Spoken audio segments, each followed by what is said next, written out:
Sikia rafiki mpendwa, mwanamke kahaba aliletwa kwa Yesu akiwa ameketi pale chini, huenda ni chini au amesimama hivi.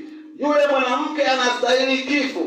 Wale Mafarisayo wamempeleka kwa Yesu ili aweze kuangamizwa, lakini Yesu anachokifanya, akainama mara ya kwanza, akaandika chini, akawaambia kwamba mtu ambaye ana dhambi inayostahili kifo kama huyu mwanamke, awe wa kwanza kumpiga jiwe huyu mwanamke. Mara kidogo wale watu wanashikwa dhamiri zao, na wao wakajiona kwamba wanastahili kifo kama huyu mwanamke.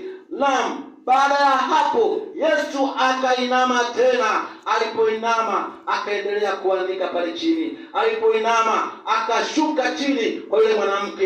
Yesu alipoinama akaanza kunong'oneza na yule mwanamke. Yesu alipoinama chini akaanza kumwambia yule mwanamke, akamtangazia msamaha wa dhambi zake.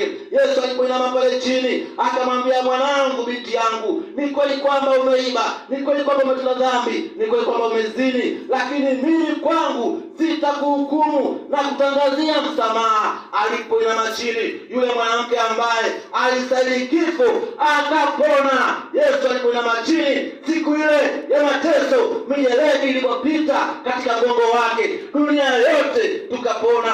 Yesu alipoinama chini, wale vipofu wasioona wakapata kuona. Yesu alipoinama akatengeneza udongo wa matope, akampaka yule kipofu ambaye tangu kuzaliwa hajawahi kuona. Yule kipofu akaona. Alipoona hakuona haja ya kunyamaza kimya, akaanza kumsifu Bwana, akaanza kuhubiri, maana Bwana ametenda jambo kuu maishani mwake. Yesu alipoinama, dunia hii ilipona.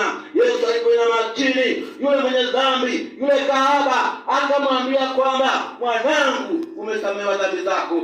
Yesu alipoinama chini, sikia rafiki mpendwa, yule mwanamke alikuwa hana matumaini tena, maana alikuwa anasubiri jiwe moja baada ya jingine. Kumbe kwa Yesu sio mahali pa kuangamia. Kumbe kwa Yesu, ukimwendea Yesu hata kama umechafuka, Yesu anakupokea. Yesu hakuja kuwahukumu watu, bali Yesu alikuja kukutafuta mimi na wewe. Alikuja kunitafuta mimi na wewe tulipotanga mbali. Yesu alikuja kunitafuta.